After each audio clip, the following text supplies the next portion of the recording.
Idul Adha itu dari kata id, id itu kembali banyak nikmat atau terulangnya nikmat-nikmat yang diberikan oleh Allah Subhanahu wa taala. Kemudian Al-Adha ini banyak yang mengatakan terkait dengan ibadah penyembelihan kurban disebut Idul Adha atau Idul Kurban. Saya cerita sedikit tentang sejarah Idul Adha. Dulu ada seorang malaikat yang menjelma sebagai manusia dan beliau ini komunikasi dengan Nabi Ibrahim. Sebelum saya cerita jauh, saya katakan juga saya ingatkan lagi bahwa cara berpikir kita sebagai mukmin itu harus berpikir awal al-khilqah. Awal kita dijadikan oleh Allah Ta'ala, yaitu Nabi Adam materinya dari tanah, nyatanya bisa jadi Nabi Adam. Kita dari sperma, nyatanya bisa jadi manusia. Dengan konstruksi yang sempurna. Dengan cara seperti ini, nanti bayangkan kekuasaan Allah yang tidak terbatas menjadi mudah. Saya teruskan, si malaikat tadi tanya ke Nabi Ibrahim, saya minta kambing kamu. Oh ya silahkan. Asal kamu melantunkan kalimat tasbih, terus dibaca tasbih, indah sekali, merdu, terus bisa minta tambahan kambing, ya. Sampai beberapa kali. Demi Allah, ini baru kambing, baru hewan. Andaikan anak saya pun, kalau demi Allah saya kurbankan. Singkat cerita, versi riwayat ini, suatu saat Nabi Ibrahim diuji dengan dimintanya anak untuk dikurbankan. Ketika beliau atas nama seorang bapak agak keberatan, terus diingatkan ulang oleh Allah Ta'ala, janji beliau demi Allah, anak pun saya kurbankan. Walhasil akhirnya beliau melakukan itu. Dan karena Allah hanya menguji, tidak niat betulan supaya anak itu disembelih, akhirnya diganti oleh kambing. Jadilah tradisi kurban itu pakai kambing. Kemudian secara fikih ada padanan-padanan yang cukup menggantikan kambing, yaitu ada sapi, ada unta, dan seterusnya, dan seterusnya. Yang menarik dari sekian referensi yang saya baca, dan ini harus disosialisasikan lah. Sebagian versi itu adalah bahwa Nabi Ibrahim ketika diangkat di alam malakut, di alam langit sana, itu ketemu Allah, kemudian Allah tanya, Ibrahim, banyak hamba-hambaku yang durhaka, tidak tahu saya sebagai Tuhannya. Terus kata Ibrahim, usul ya Fa'amidhum, bunuh saja ya Allah. Setelah itu tanya lagi, ada yang pezina, ada yang koruptor, ada yang pokoknya dosa-dosa yang buruk sekali. Dan di semua itu Nabi Ibrahim usul, mereka hidup di bumi engkau ya Allah, makan rezekimu ya Allah, maka mereka enggak sopan sekali, enggak ngerti engkau. Terus singkat cerita minta itu diadab, siksa. Suatu saat versi referensi ini di kitab Hikam, kalau di kitab saya halaman 15 juz 2, suatu saat Nabi Ibrahim itu diminta sama Allah menyembelih Ismail. Citra ini penting sekali. Setelah disuruh menyembelih Ismail, Nabi Ibrahim komplain. Ya Allah, ini anak saya, Samratu Fuadi, buah hati saya, kenapa engkau seenaknya minta saya sembelih? Enggak bisa ya Allah, ini Samratu Fuadi, buah hati saya. Terus kata Allah, orang-orang yang durhaka yang kamu usulkan supaya saya bunuh itu hamba saya menciptakan mereka, dasar saya mencintai mereka, karena itu ciptaan saya. Anda enak saja usul saya matikan, saya bunuh. Sekarang ketika Anda usul, saya tidak mikir. Kenapa ketika saya usul kamu mikir? Terus akhirnya Nabi Ibrahim mau oke ya Allah terus. Setelah itu terus semenjak itu Nabi Ibrahim itu begitu sayang sama hamba-hambanya Allah. Sehingga dari cerita yang paling masyhur, ketika Abu Bakar As-Siddiq begitu lemah lembut sama hamba-hamba Allah yang lain, Nabi Muhammad mensepadankan dalam hal ini sama Nabi Ibrahim, hati kamu sehalus Ibrahim. Yaitu Nabi Ibrahim, beliau akhir-akhir punya komitmen, faman tabi'ani fa innahu minni wa man aswani fa innaka ghafurur rahim. Ya Allah, orang yang ikut sunnahku maka jelas bagian dari saya. Dan yang sedang durhaka, waman asoni, saya harapkan fa innaka ghafurur rahim. Engkau Maha Pengampun, Maha Penyayang. Semenjak itu menjadi sunnatan mutaba'ah bahwa agama ini agama rahmatan lil alamin, bahwa melihat kemungkaran, melihat kebodohan, ketimpangan, itu komitmen kita ini membenahin, bukan menghabisin. Melihat kesalahan, komitmen kita ini in uridu ilal islaha mastata'tu. Komitmen kita ini ingin lebih baik, bukan mengacaukan dunia ini. Semenjak itu terus syariat-syariat Islam disebut anit tabi millata Ibrahim Hanifa, bahwa kita mengikuti millahnya Ibrahim. Sebab itu kemudian setelah ini menjadi sunnatan mutaba'ah, bahkan banyak ulama yang berpendapat ketika Rasulullah SAW Mi'raj, itu dari sekian Nabi Ulul Azmi yang enggak ketemu itu Nabi Nuh. Nabi Nuh alaihissalam, padahal termasuk Nabi Ulul Azmi. Itu banyak yang menganalisis karena Nabi Nuh itu pernah berdoa, Rabbi la tadhar alal ardi minal kafirina dayaro. Nabi Nuh adalah Nabi yang pernah cara Jawa maksudno kaumnya, mendoakan buruk sama kaumnya. Dan itu tidak manhaj, tidak metode yang Nabi Muhammad disuruh ikut metode itu. Tapi Nabi disuruh ikut manhaj atau pola sosiologi, pola dakwah atau pola sosial yang harus mengikuti Nabi Ibrahim anit tabi millata Ibrahim Hanifa. Nabi Ibrahim itu orang yang sangat lemah lembut, yang ngendikan faman tabi'ani fa innahu minni wa man asani fa innaka ghafurur rahim. Sebab itu teman-teman yang di Kanada, yang di mana-mana, kita ngikuti status ilmu hakikat. Di ilmu manusia, negara ini milik Kanada, milik Amerika, milik Eropa misalnya, atau milik mana sajalah. Tapi di status ilmu hakikat, semua itu milik Allah. Sehingga di antara ciri khas Islam adalah kalau dulu agama-agama lain harus salat di tempat peribadatan mereka. Islam mengatakan ju'ilat lanal ardu kulluha masjidan. Semua bumi Allah itu masjid, tempat sujud. Sehingga orang Islam fa'enama adrokatu sholat, kamu kapan saja ketemu waktu sholat, ya sholat. Semua bumi Allah itu tempat sujud. Sehingga suatu saat sahabat yang biasa siaha, biasa hidup di perantauan, Nabi memberi nasihat, al-bilad biladullah wal ibad ibadullah, fahaitsuma asabta khairan fa'akim. Semua negara itu milik Allah, semua hamba dimanapun juga hamba Allah. Kamu di mana saja mendapatkan kebaikan, ya silahkan berdomisili di situ.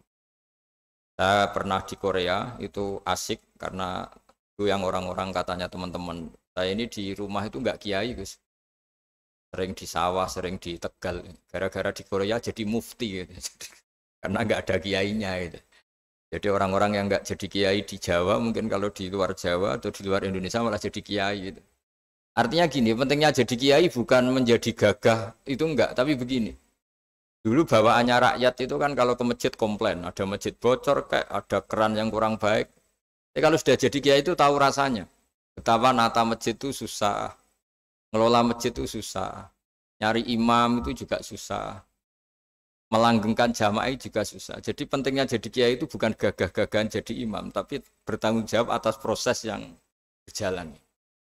Jika dulu di antara nasihat bapak saya, bapak itu termasuk orang yang nggak suka sama orang tawadhu, orang yang sopan. Dulu saya juga iskal itu janggal.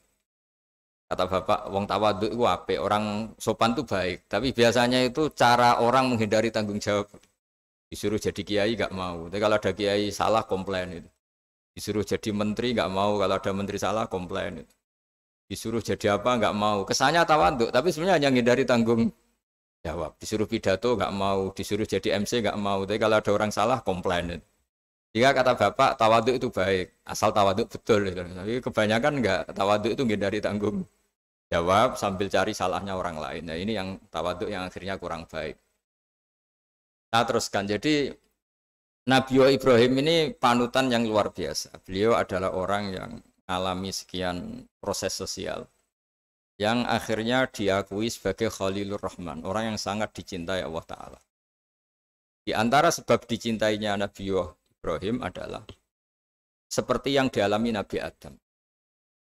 Nabi Adam ketika turun di bumi, itu keresahan pertama itu bukan karena kurang makanan atau kurang minuman, itu enggak. Beliau turun di bumi, mendapati bangsa yang lain, kalau dalam kitab disebut Banul Jan. Itu dia janggalnya Masya Allah. Ini orang makhluk-makhluk ini kok tidak kenal sama Allah yang menciptakannya. Kan aneh ya kalau kita hidup di Kanada terus nggak tahu PM-nya siapa, Perdana Menterinya siapa, kita hidup di Indonesia nggak tahu presidennya siapa. Itu kan aneh. Kita hidup di kampung nggak ngerti lurahnya siapa aja aneh. Ini hidup di buminya Allah kok nggak tahu Allah itu siapa. Nggak pernah menyebut Allah. Padahal harusnya yang paling dikenal pertama itu ya zat yang menciptakan kita, menciptakan langit bumi dan sebagainya. Sehingga beliau itu gerutu itu komplain. Ya Allah ini enggak fair dunia ini, engkau yang menciptakan, engkau yang memberi rezeki, kemudian mereka enggak kenal engkau. Ini kata Nabi Adam alaihissalam. Barokahnya komplain itu, jadi komplain itu yang diridhoi Allah juga banyak. Akhirnya Allah meridhoi Nabi Adam, dosa-dosanya, salahnya itu diampuni. Ya ukuran seorang Nabi, beliau dianggap salah itu diampuni, karena keresahan beliau itu takut Allah enggak dikenal. Nah, masjid yang di Kanada, di Montreal juga ketakutan kita ini jangan sampai orang Islam tidak punya tempat ibadah. Meskipun setelah punya tempat ibadah, ketakutan kita jangan-jangan ibadahnya tidak sesuai sunnah Rasul. Setelah sesuai sunnah Rasul kita takut lagi, jangan-jangan memaksa sesuai tapi karena ingin benar. Dan setelah ingin benar, takutnya secara tasawuf ngimani kebenaran itu. Bukan ngimani rahmatnya Allah, tapi ngimani kebenaran itu. Akhirnya jadi ujub. Ujub itu bangga amal diterima karena kebaikannya, bukan karena fadlnya Allah, karena anugerah. Nah ketakutan-ketakutan ini khas orang soleh. Orang soleh itu kalau nggak sholat takut. Setelah sholat takut nggak sesuai syarat rukun. Setelah sesuai semua takut iktimat alal amal. Membanggakan kebenaran. Tapi bukan membanggakan luasnya rahmatnya Allah Ta'ala. Sehingga di luar ilmu fikih ada ilmu namanya ilmu tasawuf. Ilmu yang mengelola hati. Jadi ibarat orang itu kalau yang paling masyhur dalam cerita-cerita orang sufi. Ada orang sudah masuk surga karena tidak pernah dosa sama sekali. Ini cerita-cerita yang melegenda di dunia tasawuf. Tanya Allah, kenapa kamu masuk surga? Karena saya taat terus ya Allah, nggak pernah maksiat sama engkau. Berapa lama kamu hidup di dunia? 80 tahun. Ya sudah, karena taat kamu 80 tahun, ya surga kamu 80 tahun. Ya komplain, ya Allah katanya surga selamanya. Kenapa ini hanya 80 tahun? Yang selamanya itu rahmat saya. Kalau amal kamu kan terbatas 80 tahun, maka balasannya hanya 80 tahun. Nah semenjak itu beliau sadar, oh ya Allah, masuk surga itu fadlmu, anugerahmu, amal saya tidak ada bandingannya dengan surgamu. Nah ini jadi sehingga keyakinan ahli sunnah wal jamaah diantara ciri khasnya adalah masuk surga itu karena fadlnya Allah, karena anugerahnya Allah. Maksudnya itu oke kita amal, tapi amal kita tetap terbatas. Tidak memberi kontribusi pada kerajaan Allah, pada kedikjayaan Allah sebagai Tuhan. Yang tidak terbatas adalah fadlnya Allah Subhanahu wa Ta'ala. Nah, keresahan-keresahan ini kemudian yang diwariskan oleh para nabi ke ulama-ulama. Di keresahannya ulama itu mirip-mirip keresahan nabi. Nabi dulu itu sampai dakwah, sampai sosialisasi kebenaran itu takut Allah itu la yuzkaru fi mulki. Allah tidak disebut, tidak menjadi aktor. Kan tidak fair kita misalnya nempat di negara orang terus nggak tahu duta besarnya siapa, terus kalau ngurus paspor di mana, ngurus visa di mana. Ini sama, kita hambanya Allah tapi nggak pernah ngurus status kehambaannya. Harusnya kita ngurus status kehambaan kita dengan sholat, berarti kehambaan kita hidup. Dengan baca tasbih berarti kehambaan kita hidup. Makanya dalam sebuah ayat disebutkan masuk surga itu gampang, yang susah itu kamu masuk status kehambaan itu. Makanya disebut ya aja Tuhan nafsul mutmainnah irji'i ila rabbiki radiyatan mardiyah. Pertama apa? Fadkhuli fi ibadi. Kamu harus masuk status sebagai hambaku dulu. Baru wadkhuli jannati, baru kamu masuk surga. Jadi orang boleh nikmati fasilitas negara lain kalau visa paspornya disahkan. Orang boleh masuk surga kalau status kehambaannya disahkan oleh Allah Subhanahu wa Ta'ala. Nah, lalu status kehambaan itu dimulai dari mana? Secara fisik kita sujud. Anggota tubuh yang begitu terhormat, namanya kepala, kita tundukkan kepada Allah Ta'ala. Hati kita, akal kita yang ingin menguasai dunia misalnya, ambisi itu kita kalahkan untuk hanya tunduk kepada aturan-aturan Allah Subhanahu wa Ta'ala. Kekhawatiran kita akan menghadapi alam akhirat, nah ini yang penting. Nanti setelah kita mati kayak apa, jadi debu, jadi tanah, lalu bangkit kita gimana? Sebagaimana mukadimah saya, ingatlah an-nas'atil ula. Ingatlah penciptaan pertama bahwa Allah punya reputasi menciptakan Nabi Adam dari tanah dan di tubuh Nabi Adam itu tersimpan calon generasi berikutnya ila yaumil qiyamah. Kayak apa susahnya bikin Nabi Adam kalau andikan kita boleh berpikir. Bikin satu master manusia yang akan melahirkan manusia seluruh dunia. Ibaratnya chipnya itu sudah ada di punggung Nabi Adam. Dan itu materinya dari tanah. Dengan berpikir gitu, maka ketika kita meninggal, sudah jadi tanah, kembali lagi jadi manusia adalah hal yang mudah. Karena Allah punya reputasi menciptakan manusia super, yaitu Nabi Adam dari tanah. Jika setiap kali kita iskal janggal terhadap kekuasaan Allah, kata Allah Ta'ala, Qul yuhyihalladzi ansha'aha awwala marrah. Kalau kamu janggal terhadap kemampuan saya, kemampuan kami menghidupkan tulang belulang yang sudah rapuh, sudah hancur, maka ingatlah reputasi saya, kata Allah, reputasi kami menciptakan Adam dari tanah. Ya, para nabi itu, ini semoga teman-teman yang di Kanaja masih ingat betul iman yang dilatih para guru kita di Jawa, di Indonesia. Para nabi itu saking imannya sama Allah, itu tidak ada, sampai kasarnya itu nggak tahu bedanya antara hal itu masuk akal maupun tidak. Saya beri contoh begini, kalau dalam ilmu tauhid, dan ini harus kita latih terus sampai ketemu Allah Ta'ala. Ketika telur jadi ayam, itu sebetulnya itu kita juga tidak ikut mampu bikin telur jadi ayam. Tapi berhubung sering terjadi, kita bilang telur jadi ayam itu mungkin. Mungkin itu ya mungkin sering terjadi. Padahal sering terjadi ini juga tidak yang jenis kita ikut berkontribusi. Lalu ketika sering terjadi ini kita bilang itu mungkin. Padahal saat kita bilang mungkin, juga hakikatnya kita tidak ikut menciptakan telur menjadi ayam. Lalu karena seringnya telur jadi ayam, kita bilang telur jadi ayam itu mungkin. Mungkin itu gak muhal. Begitu juga bebijian, nanti jadi pohon besar yang rindang, yang berbuah, kita katakan mungkin. Kenapa kita katakan mungkin? Karena itu sering terjadi. Toh kita pun tidak ikut menciptakan biji jadi pohon besar, telur jadi ayam. Artinya apa? Zaman sesuatu itu sering terjadi, kita pun sebetulnya tidak pernah ikut menciptakan. Hanya menyaksikan sering, terus kita bilang itu mungkin. Tapi kita tidak memberi kontribusi sama sekali. Semua itu karena kudrohnya Allah, kemampuan Allah. Lalu ketika ada orang yang bilang, batu ini bisa melahirkan onta. Kita bilang mohal, batu itu tidak mungkin melahirkan unta.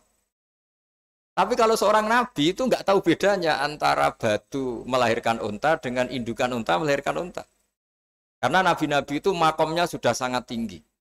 Ketika unta induk melahirkan unta juga tidak atas kemampuan unta induk. Unta induk tidak punya kemampuan menciptakan unta.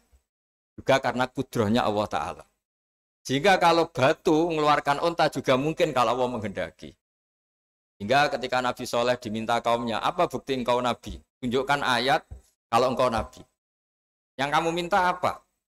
Seekor unta keluar dari batu besar ini. Nabi Soleh dengan entengnya berdoa sama Allah dan keluarlah unta keluar dari batu.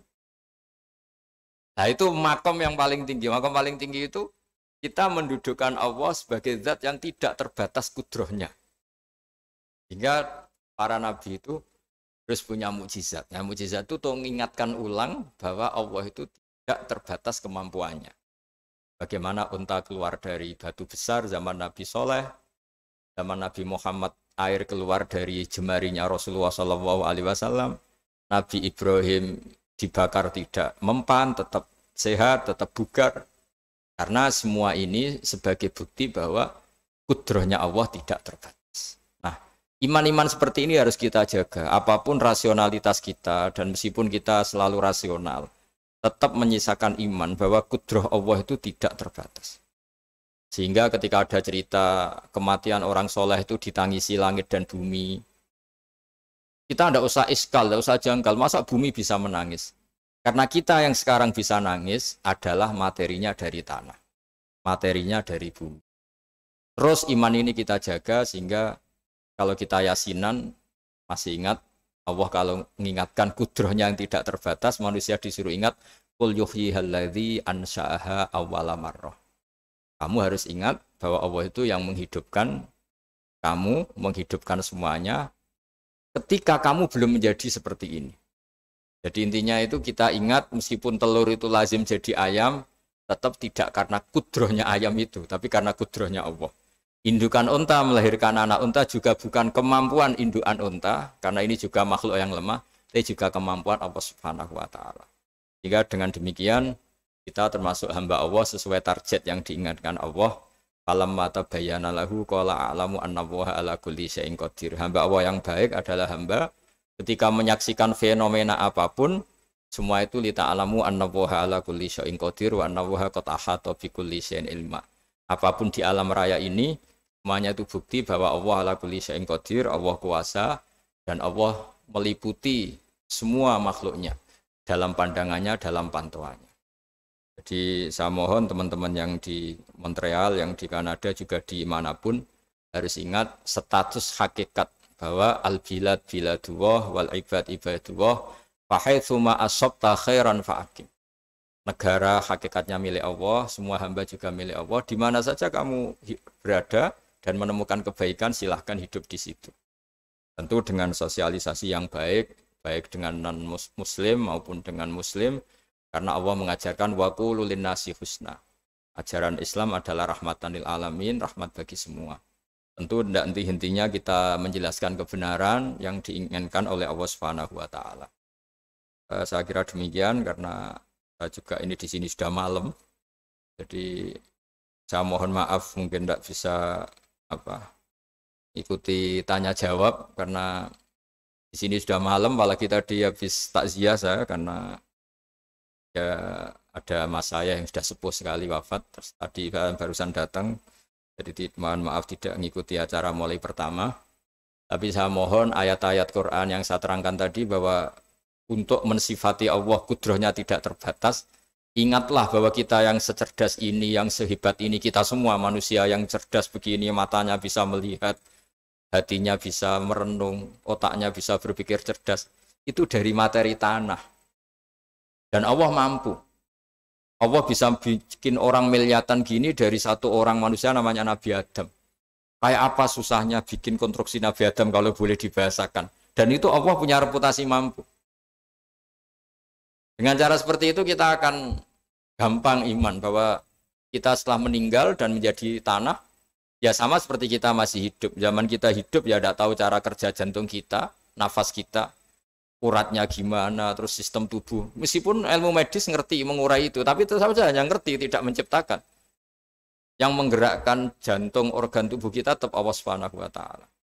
Dia yang Al-Fa'ilul Mukhtar, dia yang semuanya mengendalikan kita. Artinya zaman kita hidup pun sebenarnya kita yang tidak mengendalikan kita. Nafas kita ya dalam kendali Allah, ikhtiar kita dalam kendali Allah. Sama setelah kita mati juga dalam kendali Allah.